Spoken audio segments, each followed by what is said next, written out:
Hi everybody. So dear students, this is my third video in a day. मेरा तीसरा video मैं आप लोगों के लिए बना रहा हूँ.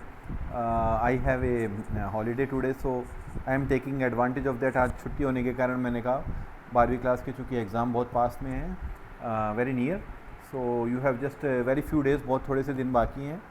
सो it will be nice if you review all these in a quick glance, है ना. जैसे जल्दी से आप देख लोगे सारी चीज़ें तो रिफ़्रेश हो जाएंगी and then you will be able to write and attempt any question easily. बड़े आराम से आप कर पाओगे. So and also I am sending you model papers. I have just send a model paper of 12th class in the morning. Also I have send, both are solve and ये दोनों solve भी हैं. बच्चों की एक समस्या थी and they are asking me for model papers and these.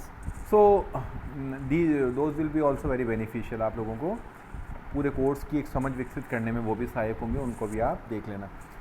So okay, so we will start from this poem and हम शुरुआत करते हैं. ए थिंग ऑफ ब्यूटी, है ना, सुंदरता की जो वस्तु है उस पर.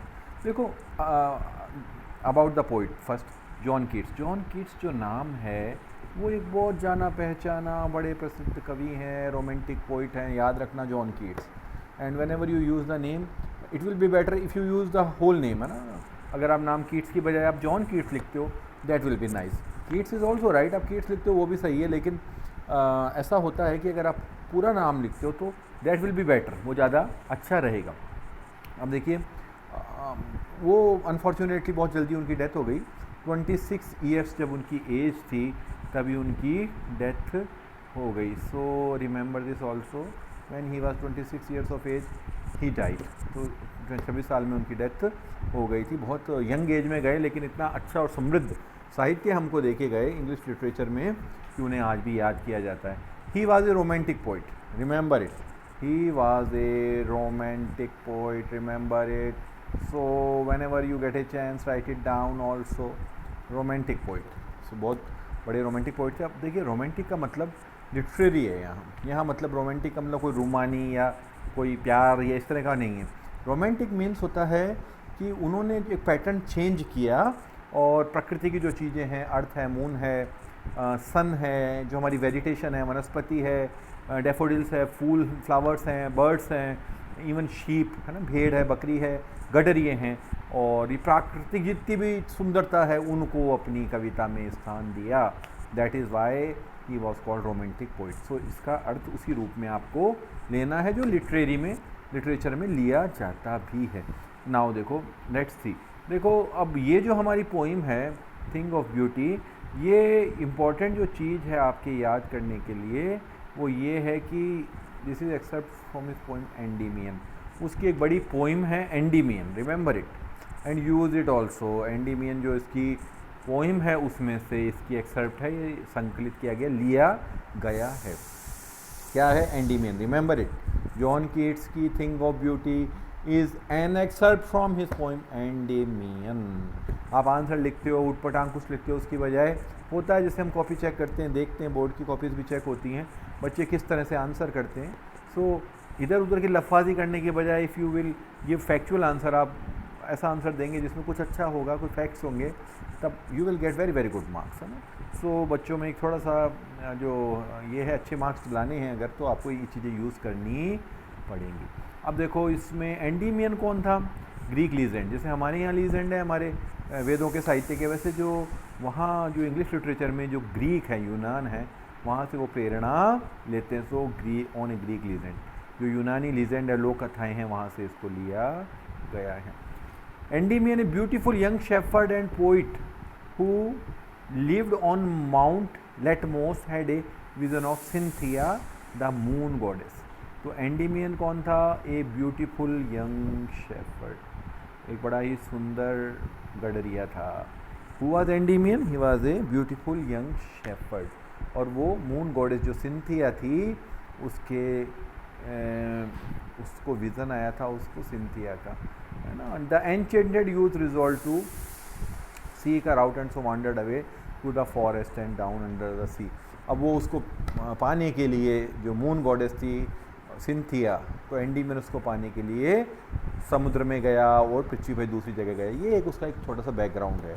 And again I want to say, if you want to get a very good excellent marks, use it also. इन चीज़ों का ज़रूर, like he was died in very young age, 26 years of age. John Keats, the full name, and also Greek legend, based on Greek legend, Endymion. That's very important. So, Think of Beauty is an excerpt from Endymion. Remember it. Think of Beauty is an excerpt from Endymion. Write it down and underline it also. Endymion. ठीक है? तो ये हम जब भी शुरुआत करें answers की इस तरह से करें ताकि वो इम्प्रेसिव हो आंसर, और एग्जामिनर जब फर्स्ट इम्प्रेशन आपको अच्छा पड़ता है तो उसके बाद में बहुत सी छोटी मोटी गलतियाँ इग्नोर हो जाती है। ह्यूमन नेचर है ना, एग्जामिनर भी तो एक इंसान है ना, तो ये ह्यूमन नेचर है कि छोटी मोटी गलतियों को इग्नोर कर दिया जाता है। Now okay, let's start. It's a very famous, it's a masterpiece of Keats, है ना। कीट्स की बहुत शानदार जो रचना है ये, और उसको याद किया जाता है इसके लिए। देखो जो फर्स्ट लाइन है ये तो एक कहावत बन चुकी है पूरे लिटरेचर में। ए thing of beauty is a joy for ever. सुंदर वस्तु हमेशा हमें आनंद देती है। ये एक कहावत है, यूज़ की जाती है, कोटेशन है। इसको तू याद कर लो, a thing of beauty is a joy forever, क्योंकि लिटरेचर आगे पढ़ते हैं अगर तो वहाँ इसका बार बार इस्तेमाल किया जाता है। जो सुंदर वस्तु है वो हमेशा के लिए हमें खुशी देती है। It's loveliness increases, it will never pass into nothingness. और जो उसकी लवलीनेस है, उसकी जो सुंदरता है वो बढ़ती है, कभी शून्य में नहीं बदलती। But will keep a bower quiet for us and sleep full of sweet dreams. इसकी तुलना की, कंपैरिजन की फूलों को, जैसे वृक्षों का कोई कुंज हो, है ना, इकट्ठे कई सारे वृक्ष हैं, या ऐसी नींद हो जिसमें मीठे मीठे सपने हों बहुत सारे, and health and quite breathing, और शांति से हम सांस ले रहे हैं, धीरे धीरे आराम से इंजॉय कर रहे हैं। देयर फॉर ऑन एवरी मोरो, मोरो मीन्स मॉर्निंग हियर, है ना, वो ओल्ड इंग्लिश में इस तरह से काम में लेते थे। Are we reading a flowery band to land is to the earth. तो जिस तरह से हम फूलों की माला गूंथते हैं पृथ्वी से जुड़े रहने के लिए। Spite of, that means in spite of, के बावजूद, डिस्पोर्डेंस, निराशा के बावजूद, ऑफ द ह्यूमन डर्थ, है ना, in human dearth of noble nature, बहुत कमी है अच्छे स्वभाव की, ऑफ द ग्लूमी डेज, उदासी भरे दिन हैं, of all the unhealthy and over darkened ways, अस्वस्थकारी अंधेरे वाले दिन हैं, made for our searching, yes, in spite of all, इन सब के बावजूद, some shape of beauty moves away the pall, pall होता है आवरण, मूव्स अवे हटा देता है। तो कुछ ऐसा है जो इन सब दुखों को, निराशाओं को, हताशा को हटा देता है। फ्रॉम आवर डार्क स्पिरिट्स, हमारे उदास मन से। सच द सन, जैसे उदाहरण दिया उन्होंने। अभी क्वेश्चन आता है बहुत बार कि नेचर की किन चीज़ों को उन्होंने पॉजिटिवली बताया है जो हमारी निराशा को हटाता है। वो है द सन, द मून, सूर्य है, चंद्रमा है, ये चीज़ें हैं। Then trees old and young, वृक्ष हैं, पेड़ हैं, चाहे पुराने हों चाहे नए हों, वो हैं। स्प्राउटिंग ए शेडी बून, और वो अंकुरित हो रहे हैं, एक वरदान पैदा कर रहे हैं। जो वृक्ष हैं अंकुरित होकर और वृक्ष पैदा करके हमारे लिए वरदान सम हैं। ये हमारे जो महान ग्रेटेस्ट पोइट हैं कीट्स साहब, वो कह रहे हैं। For simple sheep and such are daffodils, daffodils वहाँ के फूल होते हैं, नरगिस के फूल जिनको अपन बोलते हैं। तो with the green world they live in and clear rills, reels तो बोलते हैं छोटी छोटी नदियाँ हैं, वहाँ फूल खिले हुए हैं। That for themselves a cooling covert, और झाड़ियों का एक कुंज है जो खुद को ही ठंडक दे रहा है। गर्मी में झाड़ियों के कुंज से खुद को ठंडक मिल रही है। Make against the hot season, है गर्म सीजन में खुद को राहत प्रदान कर रहा है। The mid forest brakes, brakes झाड़ी को बोलते हैं, जंगल के बीच में जंगली झाड़ियाँ उगी हुई हैं। Rich with a sprinkling of fair musk rose bloom, कस्तूरी, ऐसे ऐसे गुलाब खिले हुए हैं जिनमें कस्तूरी मृग जैसी, जो कस्तूरी होती जो मानते हैं मृग के पास होती है, वो ऐसी खुशबू आ रही है।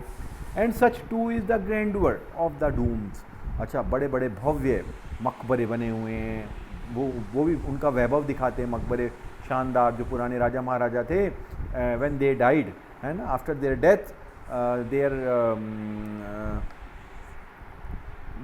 इन their memory dooms are made, है ना, मकबरे बनाए गए। We have imagine for the might dead, और हम कल्पना कर सकते हैं कि वो माइटी डेड जो हैं वो कैसे रहे होंगे। देखो ये भी कई बार क्वेश्चन आता है माइटी डेड के बारे में, डूम्स के बारे में, many times they ask question. All lovely tales, जितनी भी प्यारी प्यारी टेल्स, कहानियों को बोलते हैं, जितनी भी प्यारी प्यारी कहानियाँ हैं, दैट वी हैव हर्ड और रेड, हमने सुनी हैं या पढ़ी हैं, N endless fountain of immortal drink, एक अंतहीन हमें अमृतत्व वाला ड्रिंक मिलता है, पेय पदार्थ मिलता है, pouring us unto us from the heavens drink, जो स्वर्ग के किनारे से हमारे पे बहता आ रहा है। मतलब ये बताया जो प्रकृति है वो हमें क्या दे रही है, स्वर्ग के किनारे से वो पोरिंग ड्रिंक दे रही है। सो जो लास्ट की 2 लाइनें हैं ये भी वर्थ टू रिमेंबर, याद करने योग्य हैं। एंड एंडलेस फॉर्म, ये देखिए इसमें जो फोटोग्राफ बनाई है वो भी उसी से रिलेटेड किए उन्होंने, कि अंतहीन हमें, जो बड़ी पॉजिटिव पोइम है, अंतहीन हमें जो अमृत मिल रहा है, जो अमृतत्व है ना, पेय पदार्थ जो है अमृत है, वो हमें लगातार स्वर्ग से हमारी तरफ आता है। ठीक है, तो ये एक इसकी बहुत ही अच्छी पोइम है लीड्स की। ओके, नाउ देखो, as I told before also, मैंने आपको पहले भी बताया कि अभी इस साल तो रेफरेंस टू कंटेक्स्ट आप लोगों से के देने नहीं देंगे वो, लेकिन if you go through again with it, you know, so that will strengthen our basic. हम जितनी बार, पोइम तो ऐसी होती है कई बार पढ़ने के बाद उसमें नया चीज़ आपको जानने को मिलती है, तो that's why I want that आप हम इसको एक बार दोबारा रिवाइज कर लें। देखो, A thing of beauty is joy forever, its loveliness increases, it will never pass into nothingness, but will keep a bower quiet for us and a sleep full of sweet dreams and health and quiet breathing, जो हमने अभी करा था। तो according to the poet, a thing of beauty is an eternal source of joy, eternal शाश्वत सुख है, Joy का, खुशी का शाश्वत सुख है। देखो इसमें एक बात ये भी आती है, शाश्वत कैसे है, मान लो हमने कहीं इंजॉय किया है, हम प्रकृति में गए, बहुत अच्छा लगा, लेकिन अब हम अपने घर पर आ गए, कमरे में आ गए, तो शाश्वत ऐसे है क्योंकि हम अपनी इमेजिनेशन से, अपनी कल्पना से उस सुख का बार बार भोग कर सकते हैं, उस सुख को बार बार कल्पना कर सकते हैं। ये एक बहुत बड़ी चीज़ है जो कवि लोग कहते हैं, ये जो कीट्स हैं इनकी बात का वो मतलब है। Now beholder, its beauty never fades, rather it keeps increasing with our observation. It is as pleasant and blissful as a fragrant clump of bushes and provides a restful sleep that is full of sweet dreams. It is healthful and calming. ठीक है, ये उन्हीं का ही जो हमने अभी किया उसी का भाव। ओके, नाउ देखो द सेकेंड स्टैंजा जो इसमें था, yet in spite of all some shape of beauty moves away the pall from our dark spirit, such the sun the moon trees old and young sprouting a shady boon from simple sheep. So despite all these troubles and our own unhealthy and evil ways, beautiful gifts of nature are a blessing for our burdened soul. देखो ये इनका ये कि nature से हमें सब कुछ मिलता है, beautiful gifts of nature are a blessing for our burden soul. जो हमारी सोल में बर्डन हैं, दुख हैं, हमें कई तरह के भी जो हमने डिस्कस किया था, तो नेचर की जो चीज़ें हैं, ऑब्जेक्ट्स हैं, वो उन दुखों को दूर कर देते हैं। दे रिमूव द ग्लूम, उदासी दूर कर देते हैं, फ्रॉम आवर रेचेड लाइफ्स, जो हमारा दुख भरा जीवन है उनसे। Some such things of beauty are, अब कौन कौन सी चीज़ें हैं हमने अभी डिस्कस किया, we are repeating it again. Sun है, मून है, the young and old trees which are a boon for the timid sheep who rest in their shade. जो शीप हैं, भेड़ें हैं, वो भी कहाँ, पेड़ों के नीचे अपना आराम कर रही है, और उनके लिए क्या है वो पेड़, वरदान सम है। ये हमारे कीट्स जी ने कहा है। अच्छा, अब देखो इसमें और, and such are daffodils, daffodils मैंने आपको बताया फ्लावर्स हैं। With the green world they live in and clear rills, rills बोलते हैं छोटी नदियों को। That for themselves a cooling covert make against the hot season the mid forest brake, rich with a sprinkling of fair musk rose blooms. जो हमने किया उसी की रिपीटिशन है। आई एम डेलिबरेटली, जानबूझकर मैं रिपीट कर रहा हूँ, ताकि जितनी बार आप सुनोगे पढ़ोगे वो आपको के ब्रेन में जाके आत्मसात होगा, है ना, आप उसको एब्जॉर्ब करोगे और होपफुली यूज़ भी करोगे एग्जामिनेशन में। Okay, now the poet paints A fascinating picture of nature. बड़ी आकर्षक सुंदर फैसिनेटिंग पिक्चर ऑफ नेचर, बड़ी अच्छी पिक्चर बन दिखा रहा है हमें नेचर की। कीट्स जो हैं, beauty in green wilderness where daffodils flower grow proudly, है ना, डैफोडिल्स जो फ्लावर्स हैं वो बड़े गर्व से ब्लूम कर रहे हैं। There beauty is admired by the flowing stream, नदी मानो उनकी सुंदरता को प्रशंसा कर रही है। नदी कलरव करती है ना, रील्स जो हैं, छोटी छोटी नदियाँ जो हैं।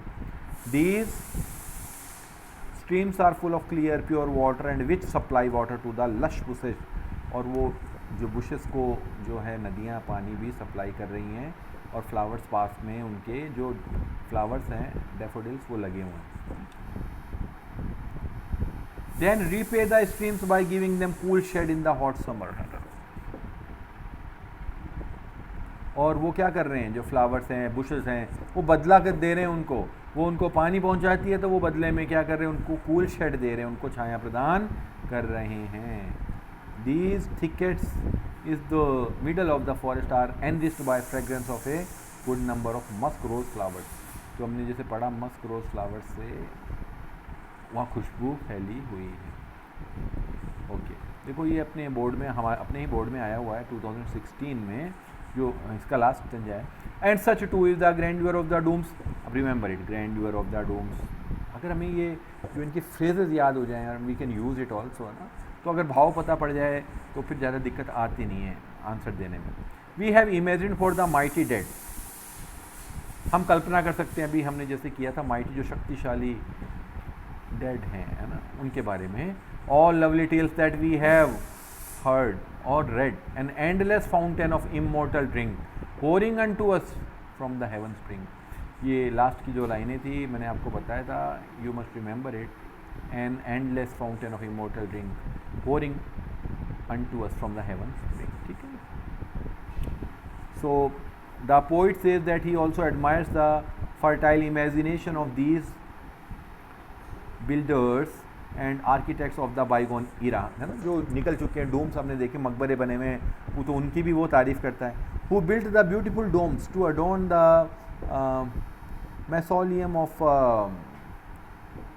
Great and powerful people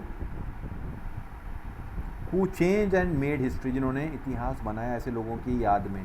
in the same way the lovely and inspiring stories that we hear or read are also decorated with sublime beauty, बड़ी शानदार सुंदरता रहती है इनमें भी। These immortal tales are like a never ending fountain of an elixir that pours into our souls from the cup of heaven, मानो जैसे cup है हेवन का और वहाँ से हमें एलिक्सर अमृत जो है कभी ख़त्म ना होने वाला, जिसको अपन हिंदी में कहते हैं सतत, जो अमृत मिल रहा है मानो ये हमें प्राप्त हो रहा है। तो इस तरह से हमारे बहुत अच्छी पोइम है ये कीट्स की समाप्त होती है। नाउ अगेन देखो, how is thing of beauty a joy forever, वो जो मेन थीम है वही है।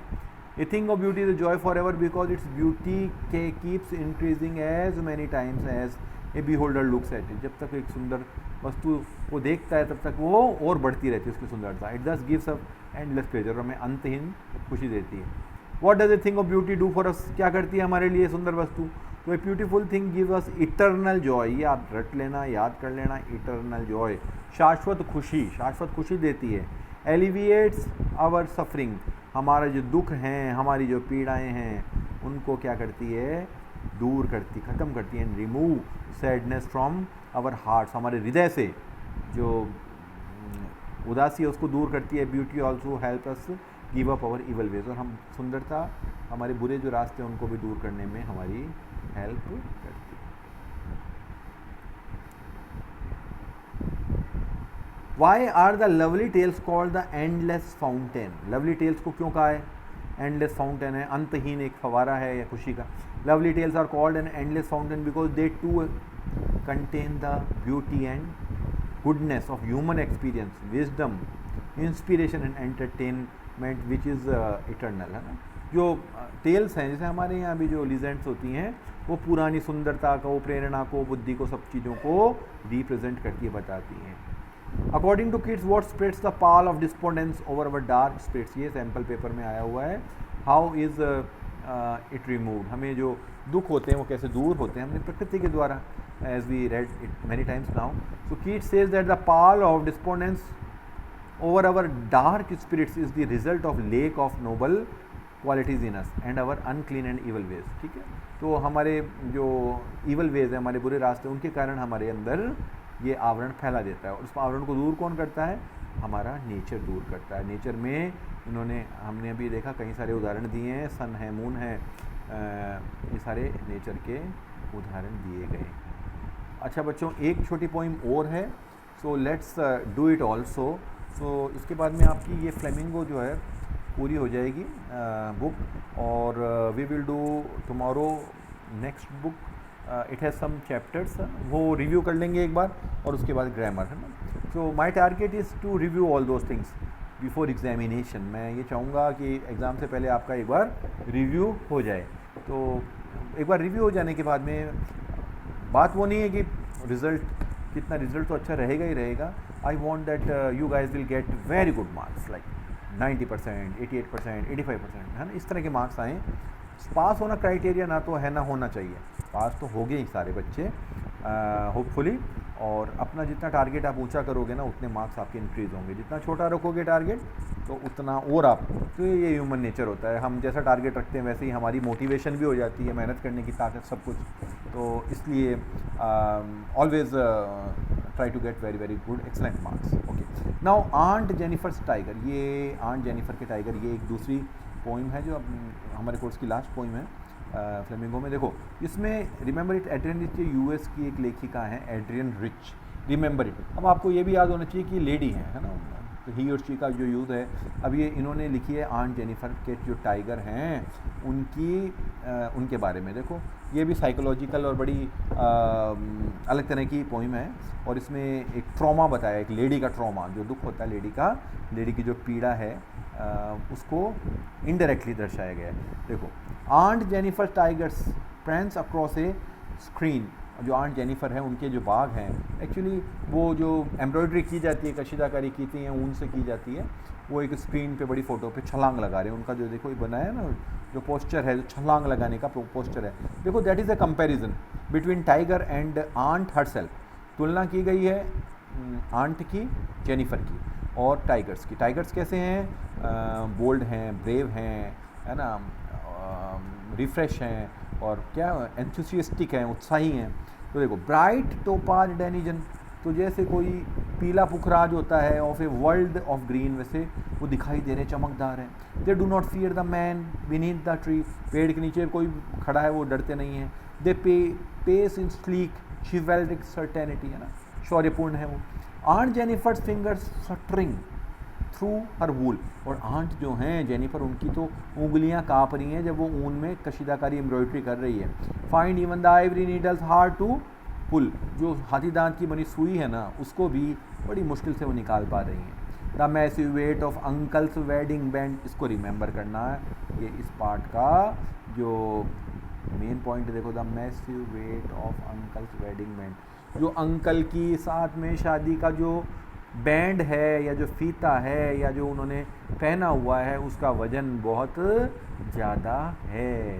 तो ये आपको इंडिकेशन दे रहा है कि आंटी जो हैं जेनिफर, उनकी मैरिज हैप्पी नहीं है, और वो दुख उनको अंकल के द्वारा शायद दिया जा रहा हो। Sits heavily upon aunt Jennifer's hand, और वो बहुत भारी है उनके हाथ पे, आंट जेनिफर के हाथ पे बहुत ही भारी है। ये याद करने वाली बात है। When aunt is dead, her terrified hands will lie, still ringed with ordeals she was mastered by.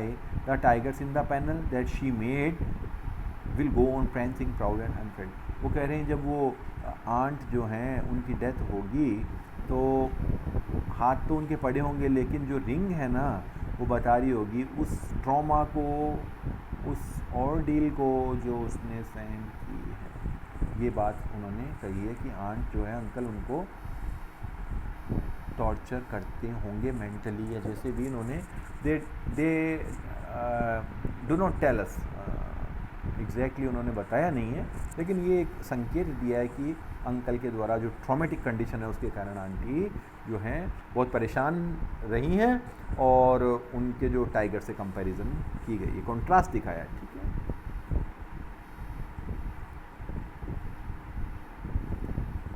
Now देखो ये हमने जो किया, देखो my goal is that you learn by heart, है ना, so we are doing it again, है ना, though they are not gonna ask you, है ना, बट अगर आपको पता है इसका तो it will be very easy for you, आपको बहुत आसान हो जाएगा। Aunt Jennifer's fingers fluttering through her wool, find even the ivory needle hard to pull, the massive weight of uncle's wedding band sits heavily upon aunt Jennifer's hand, जो अभी हमने पढ़ा था वही वाली बात है कि वो जो बैंड है वो बहुत हैवी है और ये उनके इसको बताता है कि उनको कितना ट्रॉमेटिक कंडीशन मिली होंगी। Okay, now why is aunt Jennifer's fingers fluttering through her wool, देखो वही चीज़ होती है, इसीलिए कहते हैं इफ़ यू नो कंटेंट, अगर आपको कंटेंट पता है, सोल पता है, तो कुछ भी पूछ ले वो ईजी हो जाता है।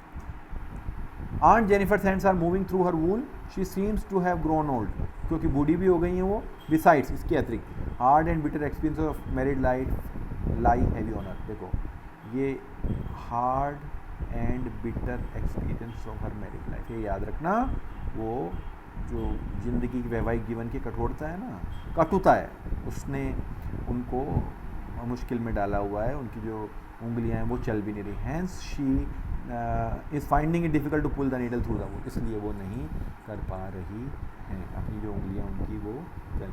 देखो इसके बाद में अगला है, where are the ordeals aunt Jennifer surrounded by why, what is significant that the poet use the word ringed, what are meaning of the word ringed in the poem, जो रिंग्ड ऑर्डियल लिखा है ना, तो देखो उसमें Jennifer ordeals are the heavy responsibilities of her married life, जो कठोर अनुभव उनको मुसीबतें मिली हैं।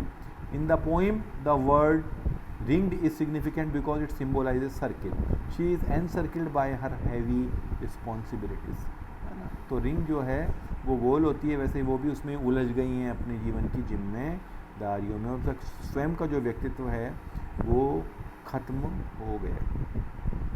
नाउ इंटरप्रेट द सिम्बल्स, जो प्रतीक दिए गए हैं, देखो प्रेंसिंग प्राउड, है ना, कूदते हुए, गर्वीले, अनअफ्रेड, ना डरने वाले tiger, represents Jennifer suppressed feeling of liberty, और दूसरी तरफ जो जेनिफर है उनकी जो आज़ादी के प्रति कुंठित हो गई है भावनाएं, है ना, प्राइड एंड सेल्फ रिस्पेक्ट नहीं रहा है। Wedding band symbolise extra ordinary burden of married life, जो वेडिंग बैंड बता रही है कि उस पर बहुत ज़्यादा असाधारण जिम्मेदारी डाली गई हैं। एंड रिंग्ड विद ऑर्डील, ये आपको याद रहना चाहिए, रिंग्ड विद ऑर्डील, ठीक है, symbolize the end of individual emotion after such a wedding, इस तरह की जो विवाह है उसके बारे में, ठीक है, okay. Why is Aunt Jennifer's finger fluttering through her wool? Because of bitter experience of her married life, है ना, उसके जो शादी का जो कटु अनुभव है उसके कारण उसकी उंगलियां फ्लटर कर रही है, हाथी दांत की जो आइवरी नीडल है वो भी उससे पुल नहीं की जा रही, खींची नहीं जा रही है।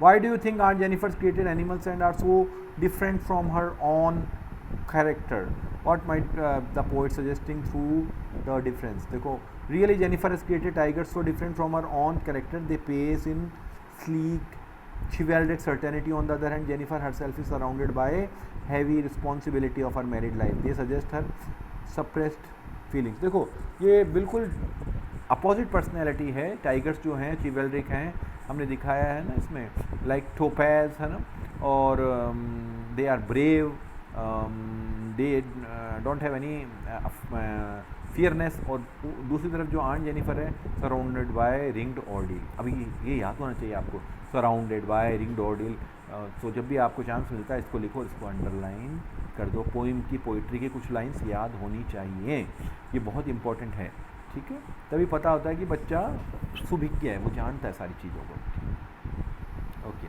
Now there is one another question है, what are the ordeals aunt Jennifer surrounded by, why is it significant that the poet uses the word ringed, what are meaning, she is encircled by her heavy responsibilities, it was, ये आ चुका था इसमें पहले भी कि ring क्यों कहा गया है। ओके,